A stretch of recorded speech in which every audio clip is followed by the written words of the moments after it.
نحمده ونصلي على رسوله الكريم اما بعد فاعوذ بالله من الشيطان الرجيم بسم الله الرحمن الرحيم رب اشرح لي صدري ويسر لي امري واحلل عقدة من لساني يفقهوا قولي۔ اللہ تعالیٰ کا لاکھ لاکھ شکر ہے جس نے ہمیں انسان بنایا، دنیا کی تمام نعمتیں ہمارے لیے پیدا کی، زمین و آسمان اور ان میں پائی جانے والی تمام چیزیں انسان کے لیے مسخر کی کہ انسان اپنی ضرورت کے مطابق ان چیزوں سے جیسے چاہے حدود کے اندر رہتے ہوئے فائدہ اٹھائے۔ پھر اس کا ہم پر بہت بڑا احسان ہے کہ اس نے ہمیں مسلمان بنایا۔ مسلمان اس شخص کو کہتے ہیں جو دین اسلام پر ہو، اور اسلام کا معنی ہے پیس، امن۔ گویا مسلمان وہ شخص ہوتا ہے جو پرامن ہوتا ہے، اندر سے پرسکون ہوتا ہے، لوگوں کے ساتھ پرامن ہوتا ہے۔ لوگوں کے ساتھ وہی شخص پرامن ہو سکتا ہے جو اندر سے پرسکون ہو۔ اگر کوئی شخص خود اندر سے بے چین ہو، غیر مطمئن ہو، غم، غصے، غضب کا شکار ہو، وہ شخص دوسروں کے ساتھ اچھا معاملہ نہیں کر سکتا۔ اسی طرح وہ شخص جو اندر سے بدنیت ہو، حسد کا شکار ہو، بدگمانی کا شکار ہو، برے جذبات کا شکار ہو، وہ شخص بھی دوسروں کے ساتھ اچھا برتاؤ نہیں کر سکتا۔ نبی اکرم صلی اللہ علیہ وسلم نے مسلمان کی تعریف یہ بتائی کہ المسلم من سلم المسلمون من لسانہ و یدہ، مسلمان وہ ہوتا ہے جس کے ہاتھ اور زبان سے دوسرے مسلمان سلامت رہیں، یعنی ان کو کوئی تکلیف نہ پہنچے۔ تو جیسا میں نے عرض کیا کہ دوسروں کو سلامتی وہی دے سکتا ہے جس کا اپنا دل سلیم ہو، سلامت ہو۔ دل کی سلامتی، دل کا اطمینان اور دل کا سکون اللہ کے ذکر میں ہے۔ قرآن پاک میں اللہ تعالیٰ فرماتے ہیں الا بذکر اللہ تطمئن القلوب، خبردار اللہ کے ذکر ہی سے دل اطمینان پاتے ہیں۔ جب دل مطمئن ہو جائیں، پرسکون ہو جائیں، تو ایسے شخص کی گفتگو میں بھی ایک ٹھہراؤ آ جاتا ہے، پرسکون ہو جاتا ہے، پھر وہ دوسروں کے ساتھ معاملہ کرنے میں بھی پرامن رہتا ہے۔ اس کے لیے ضروری ہے کہ ہم سب اللہ کا ذکر کرنے والے ہوں، اللہ کو یاد کرنے والے ہوں، اللہ سے دعا کرنے والے ہوں۔ اسی وجہ سے آج کی اس شام چند دعاؤں کا انتخاب کیا گیا ہے جن کو ہم اگر اپنی زندگی کا حصہ بنا لیں تو لازمی طور پر ہمارا دل پرسکون ہو جائے گا، ہمارے حالات بہتر ہوں گے، اور یہ سب کچھ ہمیں دنیا میں بھی ایک اچھا انسان بننے میں مدد دے گا۔ اور دنیا میں اچھا انسان بننا اس لیے بھی ضروری ہے کہ یہ دنیا پرامن ہو اور اس کے نتیجے میں ہماری آخرت پھر خوشحال ہو۔ ہم سب جنت کی خواہش رکھتے ہیں، ہم سب جنت کے امیدوار ہیں، جنت کے انتظار میں ہیں، لیکن یاد رہے کہ جنت پرامن لوگوں کی بستی ہے۔ جنت میں وہی جا سکتا ہے جو یہ ثابت کرے کہ میں ایک پرامن انسان ہوں۔ دنیا میں بھی جو انسان خود پرامن طریقے سے نہیں رہتا اور دوسروں کی جان، مال، عزت، آبرو پر حملہ کرتا ہے یا ان کو نقصان دیتا ہے، تو ایسے شخص کو معاشرے میں کھلم کھلا چھوڑ نہیں دیا جاتا۔ دنیا میں بھی ایسے شخص کی جگہ جیل خانہ ہوتی ہے۔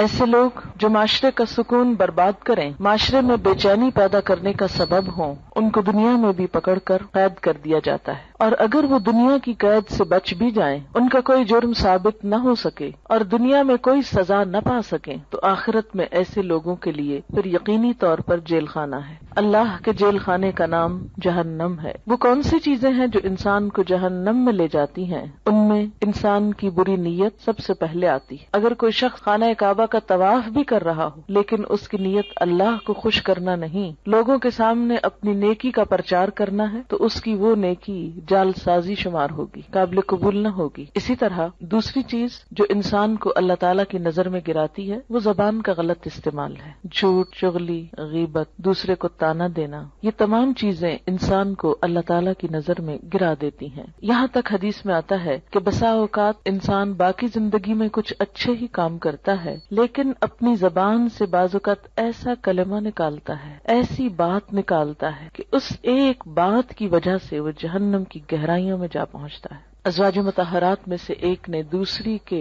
قد کے بارے میں کچھ اظہار خیال کیا کہ فلاں تو ٹھنگنی ہے، ٹھنگنی کہتے ہیں جس کا قد چھوٹا ہو۔ آپ صلی اللہ علیہ وسلم نے یہ لفظ سن لیا، آپ نے فرمایا تم نے اتنی سخت بات کی ہے کہ اگر اسے سمندر میں بھی ملا دیا جائے تو اس کا پانی بھی کڑوا ہو جائے. لیکن ہمارے عام طور پر ماحول میں اس قسم کے تبصرے کسی کے ناک پہ، کسی کے جسم پہ، کسی کے قد پہ، کسی کے رنگ پہ، کسی کی چال پہ، کسی کی لباس پہ کس قدر عام ہے. اور کبھی ہم نے منہ سے ایسے غلط لفظ نکالتے ہوئے سوچا بھی نہیں کہ ہم کوئی بری بات کر رہے ہیں. ہم کہتے ہیں تو کیا ہوا، وہ ایسے نہیں ہے، میں کوئی جھوٹ کہہ رہا ہوں، اور یہ کہہ کر اپنے آپ کو مطمئن کر لیتے ہیں اور پھر رواں تبصرے شروع کر دیتے ہیں. عام طور پر گفتگو کا موضوع لوگ ہوتے ہیں اور لوگوں کے ظاہر پر، حالت پر، شکل و صورت پر زیادہ تبصرے ہوتے ہیں. ان تمام اخلاقی برائیوں سے بچنے کے لیے ضروری ہے کہ انسان اللہ تعالیٰ سے مدد مانگے، اللہ تعالیٰ سے مدد لے. قرآن پاک میں اللہ تعالیٰ فرماتے ہیں کسی بھی مشکل سے نجات پانے کا جو ذریعہ ہے وہ ہے وَاسْتَعِینُوا بِالصَّبْرِ وَالصَّلَاةِ، مدد مانگو صبر کے ساتھ اور نماز کے ساتھ. نماز اللہ کے ذکر کا بہترین طریقہ ہے، اللہ کو یاد کرنے کا. نماز ایک دعا بھی ہے، لیکن نماز کے علاوہ یا نماز کے بعد بھی اللہ کو یاد کرنا اہل ایمان کا طریقہ ہوتا ہے. دعا ایک عبادت ہے، نہ صرف یہ کہ عبادت ہے بلکہ عبادت کا بھی نچوڑ ہے، عبادت کا بھی اعلیٰ ترین حصہ ہے. حدیث پاک میں آتا ہے کہ جو اللہ سے دعا نہیں مانگتا اللہ تعالیٰ اس سے ناراض ہو جاتا ہے. بعض اوقات ہم یہ سمجھتے ہیں کہ اللہ کو تو پتہ ہی ہے ہم کو کیا چاہیے اور وہ تو ویسے بھی دے سکتا ہے، ہمیں مانگنے کی کیا ضرورت. نہیں، آپ صلی اللہ علیہ وسلم نے فرمایا جو لوگوں سے مانگتا ہے لوگ اس سے ناراض ہوتے ہیں، اور جو اللہ سے نہیں مانگتا تو اللہ تعالیٰ اس سے ناراض ہوتا ہے. تو ہمیں لوگوں کی طرف توقع رکھنے اور ان سے مانگنے کی بجائے اللہ کی طرف رجوع کرنا چاہیے. دعا انسان کی بندگی، عاجزی اور اس کی عبادت کا ایک ذریعہ ہے، ایک طریقہ ہے. اللہ تعالیٰ اس بات کو ناپسند کرتے ہیں کہ کوئی بندہ اس کے آگے ہاتھ پھیلائے اور پھر وہ ان ہاتھوں کو خالی لوٹا دے، کیونکہ وہ کائنات کا بادشاہ ہے. لیکن عموماً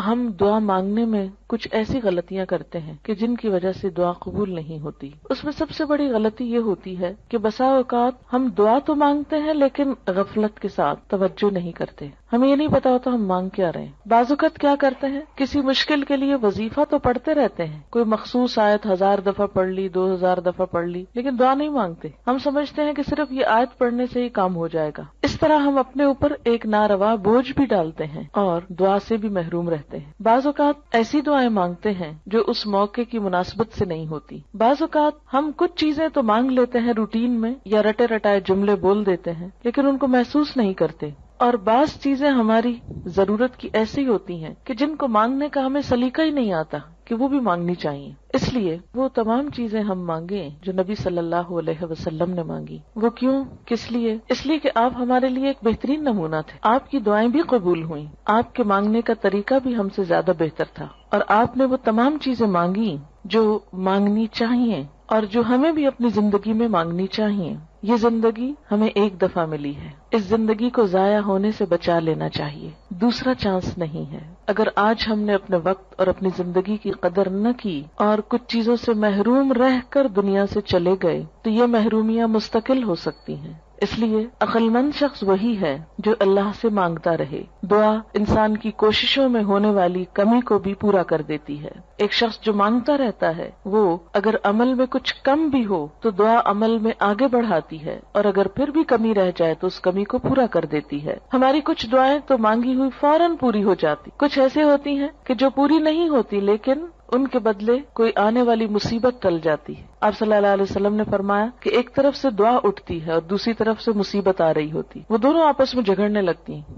دعا مصیبت کو اوپر لے جاتی ہے کہ واپس جاؤ، اس بندے پہ نہیں آؤ، اور مصیبت اترنا چاہتی. پھر فرمایا جس میں زیادہ زور ہوتا ہے وہ دوسرے کو دبا لیتی. اگر دعا میں طاقت ہے، دعا میں قوت ہے، شوق ہے تو وہ مصیبت کو واپس لے جائے گی. اور اسی طرح اگر دعا پھیکی ہے، ڈھیلی ڈھالی ہے، یا مانگی نہیں یا پوری نہیں تو پھر مصیبت آ جاتی ہے. تو دعا کا ایک فائدہ کیا ہے؟ بسا اوقات وہی چیز مل جاتی جو ہم مانگ رہے ہوتے ہیں. بعض اوقات وہ تو نہیں ملتی، وہ جا رہی ہوتی ہے لیکن راستے میں وہ ایک آنے والی مصیبت کو واپس لے جاتی. مثلا انسان پہ کوئی بیماری آنے والی ہوتی اور انسان کو نہیں خبر کہ اس کے ساتھ یہ ہونے والا ہے. انسان کچھ اور مانگ رہا ہوتا ہے، مال مانگ رہا ہوتا ہے، اولاد مانگ رہا ہوتا ہے، گھر مانگ رہا ہوتا ہے، یا جو ہماری عام روزمرہ زندگی میں مانگنے کی چیزیں. اب اس کو وہ تو نہیں ملتا جو وہ مانگ رہا ہے، لیکن وہ مصیبت ٹل جاتی ہے جو آنے والی تھی، کیونکہ اگر وہ آ جاتی تو یہ مانگی ہوئی چیز ملنے کے باوجود وہ اس کی خوشی نہ دیکھ سکتا. مثلاً اگر ایک انسان کی موت آ رہی اور وہ زندگی نہیں مانگ رہا، وہ گھر مانگ رہا ہے. اگر اس کی دعا اسی طرح قبول کر لی جائے، اس کو ایک اچھا گھر مل جائے،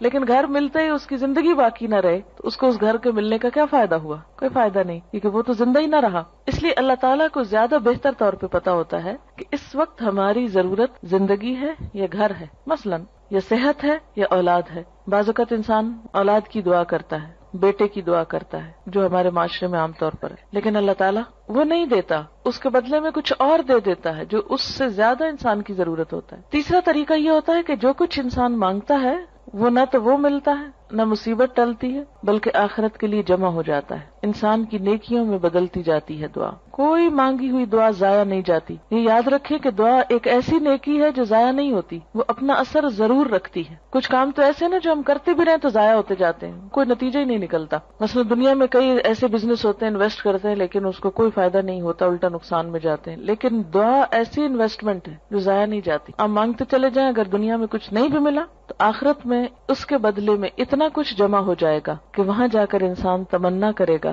اے کاش میری کوئی دعا دنیا میں نہ سنی جاتی اور مجھے آج ہی سب کچھ مل جاتا. پیغمبر ساری زندگی ایک دعا مانگ کر مایوس نہیں ہوئے. حضرت زکریا علیہ السلام ایک جگہ پر کہتے ہیں وَلَمْ أَكُمْ بِدُعَائِكَ رَبِّ شَقِيًّا، کہ اے میرے رب تجھ سے دعا مانگ کر تو میں کبھی نامراد ہوا ہی نہیں. یہ تو ایسا کام ہے جس کے بعد نامرادی ہے ہی نہیں، نقصان ہے ہی نہیں، خسارہ ہے ہی نہیں. اس لیے انسان کو مانگتے رہنا چاہیے.